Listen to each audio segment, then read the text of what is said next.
not enough to offer a yoga class while rewarding burnout. Psychological safety should always be there, and I think that should be considered part of a company's strategic infrastructure. A meditation app is not going to fix a broken workplace or systemic burnout.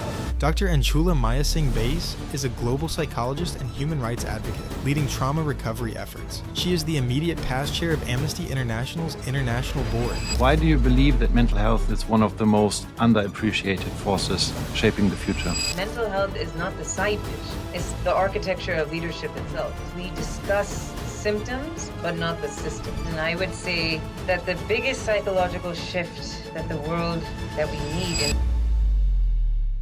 Welcome, Anjhula.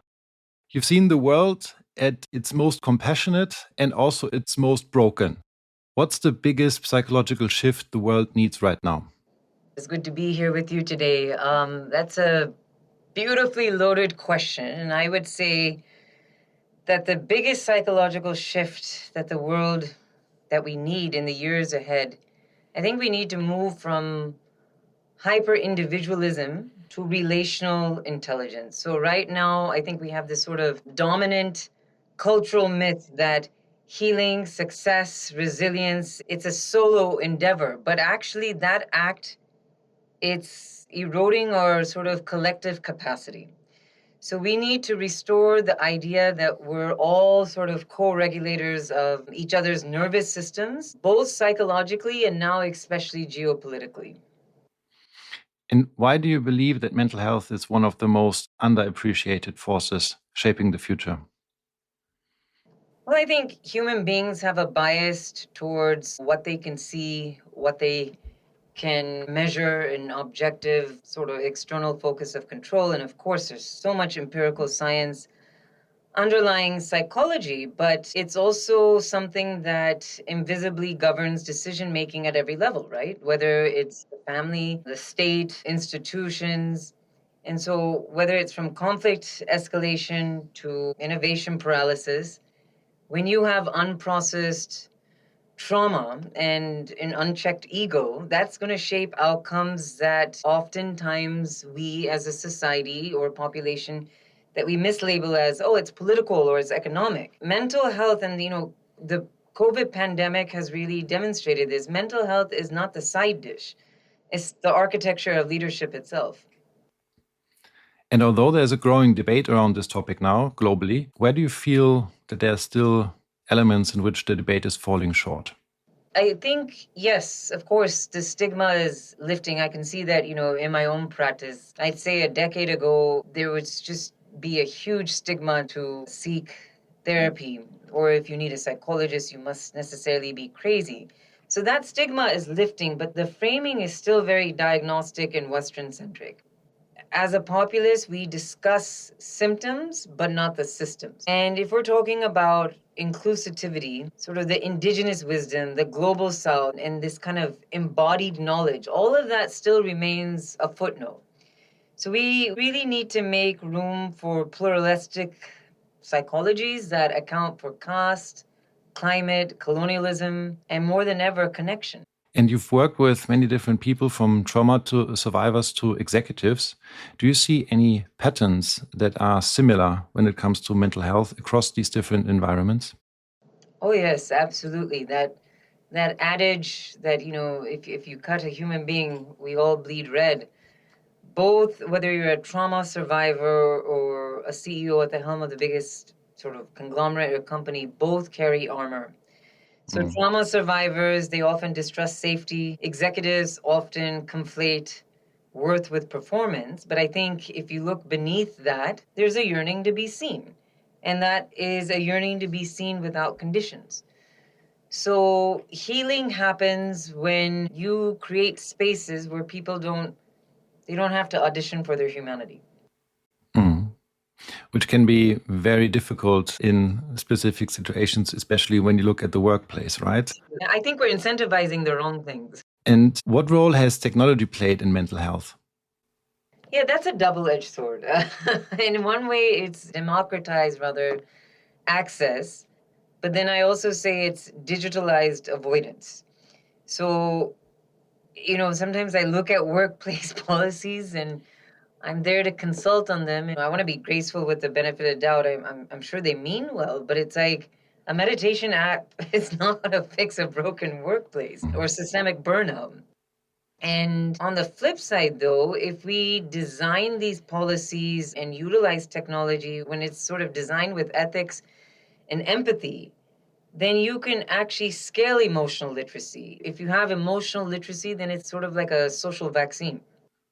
Some people argue, though, that social media is basically putting fuel on the problem rather than being a cure. Yeah? So do you think that this is something that we should pay close attention to right now? I do. I do think it's something we should pay close attention to. But having said that, it's almost to sort of apply a sort of a Buddhist learning or metaphor. Anything is neutral. It's how you use it, right? So a knife in the hands of a criminal can warrant death. A knife in the hands of a surgeon can warrant life. This is why, whether, let's say, with AI, it's not just technologists that need to be in the room designing these things. It needs people from the humanities, historians, psychologists. It needs to reflect the diversity and plurality of people, and then we build safeguards, and then it can work to uplift society.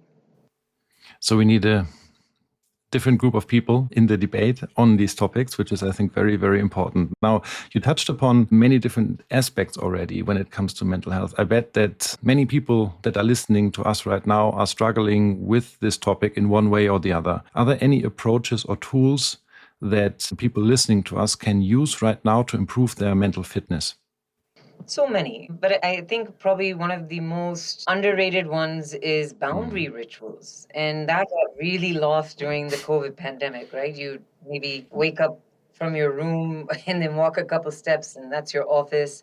But boundary rituals, that really helps the mind. It's a small practice, but it marks a sort of transition from different parts of your day. And by doing that, then you reclaim agency. There's also, and I know everyone's going to say, I'm too busy, but another tool I would recommend is interoception, right? So that's the ability to sort of see and sense internal cues, like if you're feeling tension or your heartbeat, really focus. When I talk to clients or CEOs, you'd be surprised at how much they struggle, otherwise eloquent people, to name what they're feeling. And if you can't sort of name it, you can't tame it. You need to feel it to heal it. So where are you feeling that tension in your body? Just talking to your heart. Like I did a cold plunge yesterday, like very good for the nervous system. 4 degrees, 5 degrees water. And, the breathing at first is really out of whack, and the heart is like, ah. And then you're just talking to yourself, where am I feeling it? The heartbeat. And it is remarkable how you can just actually calm your body down and these sort of autonomous systems that are functioning. And I think to reconnect us to our bodies, that's very important. It's just mental fitness is not only lying in our thoughts, it's everywhere. So I would argue mental, physical, emotional, spiritual, and even rest, right? We got to think about rest and recuperation as part of our A-game strategy. And that is really something high achievers struggle with. There's a lot of things we've been raised with, right? Early bird gets the worm, and money doesn't grow on trees, and all these things need to be interrogated because it actually does affect how we lead. So boundaries is, I think, a very good point. Both physical boundaries, office and home, have a separation between those two. I think it structures the day. That's what you're saying. Also, maybe not the smartest idea to do what many people are doing, which is, including me, first thing in the morning, check the smartphone, which is also not a very good boundary, I think.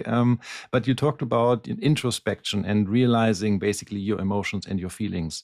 But in order for this to happen, you need to make the first step, which is sort of snapping out of your autopilot and then think about how am I feeling. So how can you be mindful enough to do that in your daily rituals that you're running through?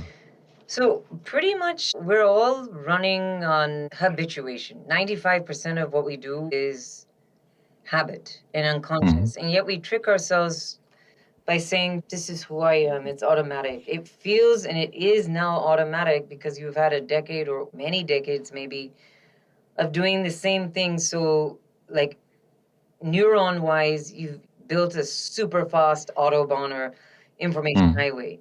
So it'll take work at first to undo or build different pathways. It's like trying to sort of cut a path through a very dense jungle, but eventually you will get there. And I promise it doesn't take like another couple of decades, maybe like a month or two. But essentially it is, and I'm sure many people have heard, is it a fixed mindset or is it a learned mindset? We know we need to eat. We know we need to drink water. We know we need to brush our teeth. We just have to build in this time. Like you mentioned, checking your phone, digital hygiene, that's a big no-no first thing in the morning. Honestly, that is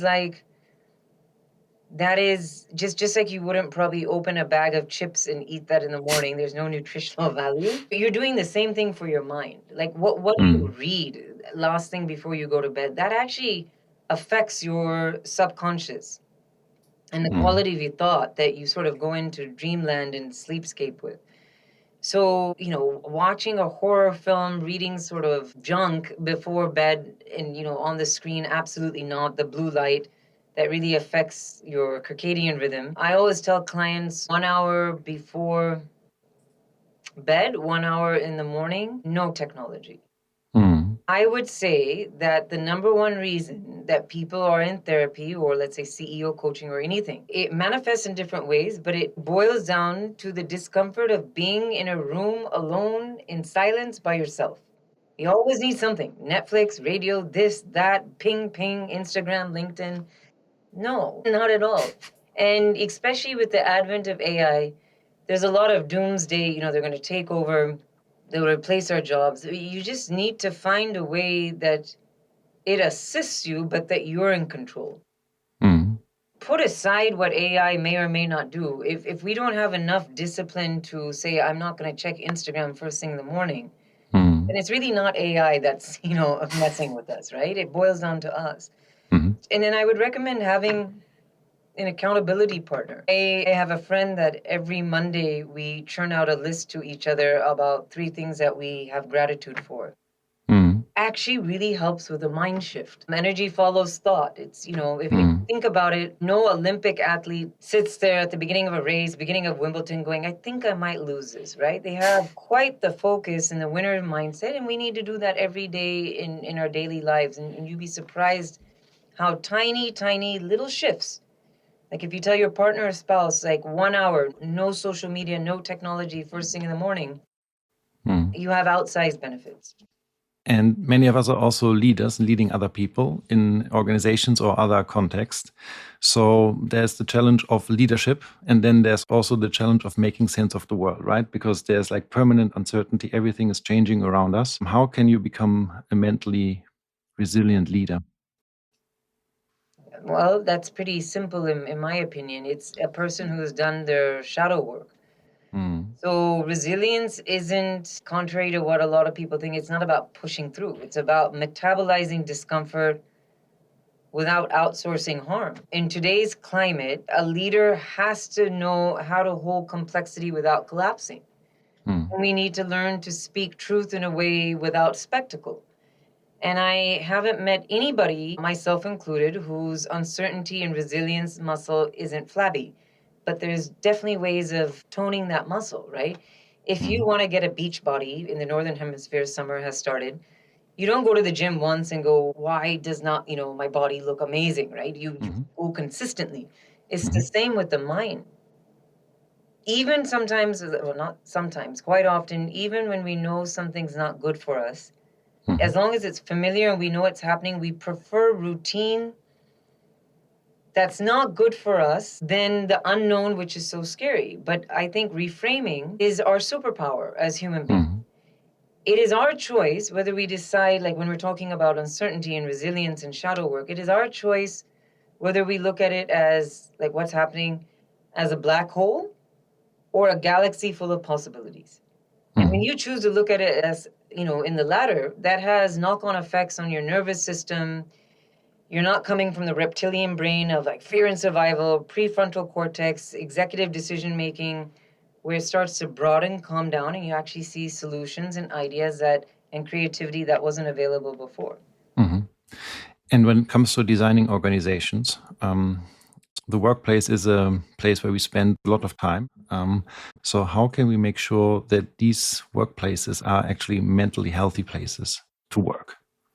Yeah, I spend a lot of time thinking about that, like every day. I think honestly, a lot of it is still a check in the box exercise, a bit performative. We still need to work on the collective consciousness of, not either or. You can hold both things. It's not just the bottom line. I think if we linked, for example, KPIs to emotional culture, right? It's not enough to offer a yoga class while rewarding burnout. There's a huge cognitive dissonance there. Organizations really, they need to dismantle this urgency equals importance fallacy, because what does that do? That just centers burnout. So in every metric that like a board or senior leadership team is creating, you think about consciously trying to embed dignity in all metrics. And I would differentiate between, and it gets weaponized, in workplaces, to be fair. A lot of times people say, I don't feel psychologically safe. I'm like, no. There's a difference between psychological comfort and psychological safety. If you're going to be an innovative organization or company or institution in such volatile times, it's okay not to have psychological comfort. You need to push the envelope, but psychological safety should always be there. And I think that should be considered part of a company's strategic infrastructure. And if you were to advise a CEO of a company, what would be the first step to take on this road? Every company should hire an in-house psychologist. An organizational psychologist to guide. I think right now it's very reactive, there's some huge workplace culture issue, scandal, and then it becomes a band-aid. It should be preemptive, it should be responsive. I remember when I went to New Zealand to visit my Amnesty New Zealand office, I met and had a coffee with a former Prime Minister, Jacinda Ardern. We were talking about how every head of state should have a psychologist in their cabinet, because it has a lot to do with messaging and, of course, understanding people and embedding that from the get-go. So not when something hits the fan and we're, scrambling, right? It's not a Band-Aid. You must build that in. So really, honestly, in-house psychologists. That complements so many functions. Being a CEO can be, of course, very isolating. HR has its specific skill sets that can be complemented by an organizational psychologist, but I do think this is the need of the hour. And especially when you're looking at things like Gen Z and what sustains them and, what they're applying for in terms of a job, meaning and impact. It's different from other generations, and I think companies really need to think about that. The game has really shifted, especially after the pandemic. And how many companies do you think are thinking about it like that? Like, how big is the potential? How big is the need in your view? It's completely huge. Nobody escapes from it. Everyone's thinking about it. How fast they're implementing it, it is what is variable. Of course, we see a lot on LinkedIn in the news, like this company, that company is rolling out the 4-day work week. Flexible work from home. There's obviously a lot of noise. It's about time in terms of paternal, maternal leave, when you become a new parent. But I think, then this is where intergenerational dialogue is important. I think some people are dragging their feet, and we're in 2025, but we act like we're in the 1990s. So, and that's not surprising in a way, is what I was saying earlier. Change does make people uncomfortable. But what I would say right now is there's a tipping point. There's actually, in psychology, we know a healthy amount of stress and change that flexes our muscles and stretches, pushes the envelope, it gets us going. That's really good. I mean, the lack of it, we just sit stagnant. Obviously, you don't want to reach the tipping point where then you start psychologically malfunctioning and collapsing. But we really do need to gently push each other to think. I forgot who said it. It's not a Harvard professor. Not think outside of the box. Think outside of the building. And when it comes to treatment of healthcare, do you think that there's any innovation potential there? And if so, where do you see the greatest potential and maybe new ways of treating mental health? New ways. I think it's what things that have always existed applied in new ways. So local wisdom meeting global science. So, for example, from trauma-informed policy in refugee camps to AI-powered grief support in isolated communities. When I look at it from a human rights perspective, and mental health is a human right, I think the frontier is fusion, not dominance, which has historically been even the case in the field of psychology. So we need to also invest in, when you speak about healthcare, which also implies healing, I think we also need to invest in narrative reparations, right? So whose suffering is getting validated? Whose does not? Who gets to shape these things? And is there something that you've changed your mind about in the last years when it comes to mental health or how we lead in this field? Yes, a lot. I'm actually also speaking from personal experience. I always say that my term is over at Amnesty International, which is a human rights organization. I served for 2 terms. I spent about 6 years almost feeling like an ER doctor because there's just no shortage of human rights crisis, and we're always on. And I think for me, something I've changed my mind about is that insight alone doesn't lead necessarily to transformation. I mean, it's a start, right? But I actually believe that you need to embody and community as I get older, that's much more powerful than an epiphany. You know, I think a lot of people that we interact with, if we're at the top of our field, top of our game, as CEO, et cetera, I think the intellect can open the door, but it's healing that walks us through the feet of rhythm, ritual, and relationship. To me, that's what I've completely learned, and it's not just insight. I try to embody that. That's beautiful. You talked about technology a bit earlier. So one thing that I think a lot about is AI, which is now emerging extremely quickly. There's a lot of talk about AI surveillance. There's now talk about brain-computer interface. There's technology that can actually interfere from, just having a picture of your face, potentially about what you think, your emotions, all these things. And this creates data that then can be analyzed. So long story short, how can we protect our mental autonomy in this day and age of technology that is emerging so quickly? It's just really human to sit there and go, wow, I mean, what a question, right? To me, it still feels a bit surreal, but it's a very timely question, and here we are. I remember being in the Museum of the Future. I don't know if you've been to it in Dubai, and there was an exhibition about how there were chips implanted in people's minds, and it's literally can read a person's thoughts and understand them. And can you just imagine what that would mean, whether it's a dictator or your in-laws? It's equally frightening if there's not a deep understanding or safeguards. But I think if we are to protect mental autonomy, and again, I would think about it for the greatest amount of good, for the greatest amount of people, for society, I think from a human rights perspective, it would be enshrining cognitive liberty as a human right. So if we don't legislate the sanctity of thought, attention, and memory, I think we're risking, again, almost an internal colonization where the mind becomes some sort of monetized terrain. I mean, I think I see this already happening. And what you're speaking about, this, it might be the lost battleground, but it is the new battleground right now of sovereignty. So there is work, there are think tanks, that are really talking about neural rights and debating the legislation on that. As usual, the law lags behind, but we really need to speed up. So you were mentioning human rights in this context. Do you think that this is like the next boundary or next frontier of human rights, or are there other things that we should be talking about in terms of human rights that we are not currently talking about right now?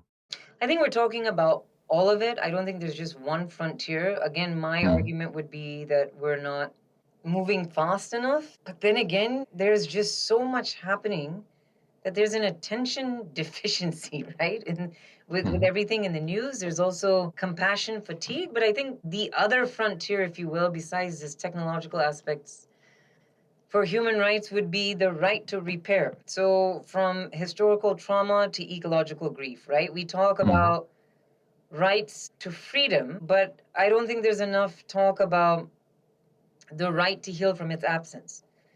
So the frontier is collective. It's, planetary trauma must be met with planetary care. And I think from a psychological viewpoint, that's so much often why our COP climate talks stall. We're very human at the end of the day. Certain countries from the global south feel very indignant when being told by the global north, like, who have made their money, their sovereign wealth funds through oil and et cetera, and a really high standard of living, this is what you need to do. This is what you need to cut back. That's historical trauma. On the backs of who did you make money on, right? Whether it's the tea trade or rubber or et cetera, et cetera. So historical trauma and ecological grief, when we talk about the deforestation of rainforests. So there is no peace without justice. We really need to talk about those things. It's always been very interesting. I am the first psychologist, for example, to chair Amnesty, and Amnesty obviously was founded by lawyers, it's populated by lawyers, we deal with the law. And sometimes there's just a very innocent guilt binary. Sometimes I've been advised, like, if we apologize for this, it's an admission of guilt. And I'm like, I'm not talking about guilt. I'm just talking about pain. And when I have, as chair, apologized for certain things, it has really landed well and opened the doors where we can all collectively move on. So I think that is, maybe it's not the next frontier, but it's certainly, I think we're thinking about it already, but we need to focus on it more. And if there were one policy that you could wish for to tomorrow improve mental health globally, what would it be? Oh, I can answer that straight away. Mandate trauma-informed training for all public officials, judges, police, teachers, doctors, lawyers. Please never underestimate the ripple effect of one regulated adult, right? One adult with a regulated nervous system in a system that they're working in is exponential. We really underestimate how systems dysregulate people and vice versa.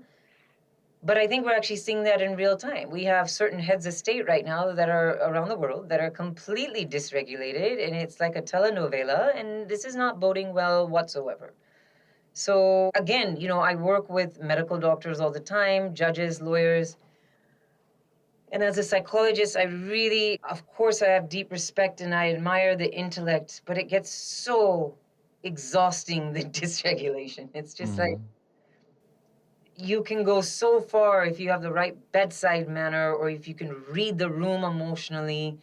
And I think, again, just cite Jacinda Ardern, she wrote a book about how kindness is a leadership power.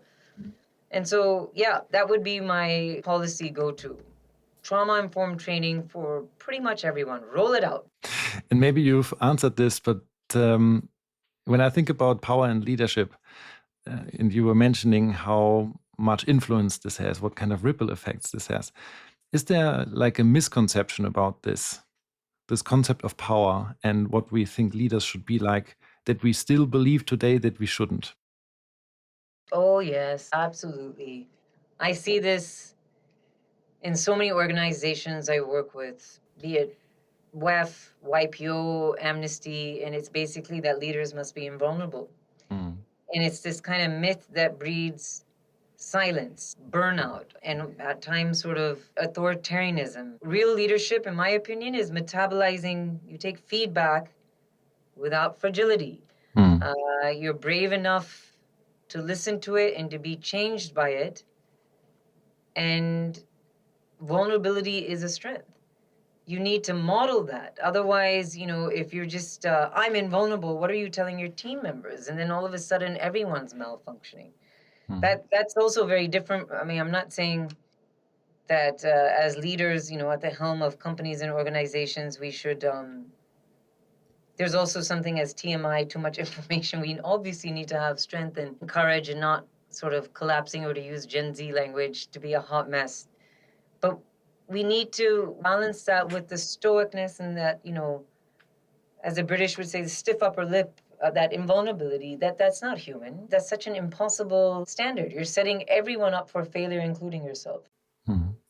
And how do you personally stay grounded when you're working in such intense, high-stakes environments?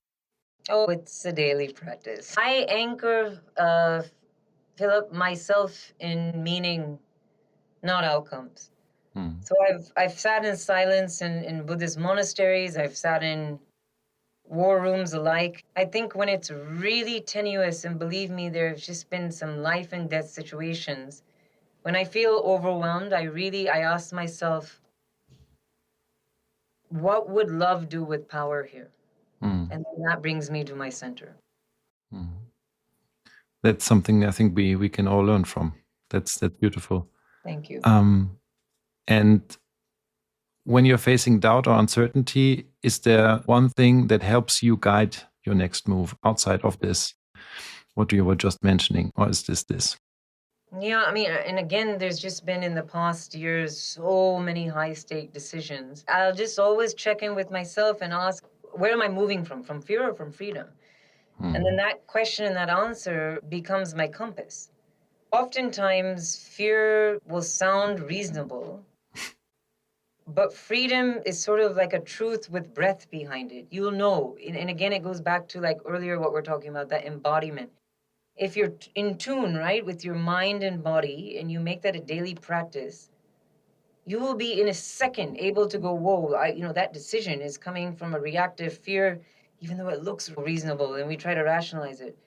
Freedom, you feel that groundedness, and that's your truth, and you can't come from both. You need to come from one or the other. So that's literally the question: is this fear or is this freedom? So we like to end the show on a positive note, which you already have done. But still, let me ask you this question that we ask all guests: what makes you optimistic about the future? Oh, that's very simple for me to answer. So when I was chairing Amnesty, I had the privilege of having the youngest vice chair of the international board in Amnesty's history, a German guy, Christoph Alberts, and he was 26. And so many times we talk about mentorship, how, we need to mentor the young. And I totally disagree with that. I think I really implemented reverse mentorship. They need to teach us, and I learned so much from him. So what makes me optimistic about the future is the young people who refuse binaries, the whistleblowers, the weavers, the people that still dare to believe, despite the narratives out there, despite the data, they still believe that justice is possible. And that's what gives me hope. Wonderful. Dr. Anjhula Bais, thank you so much for joining us today on What's Next and for giving us all your insights around mental health, leadership, and the road ahead.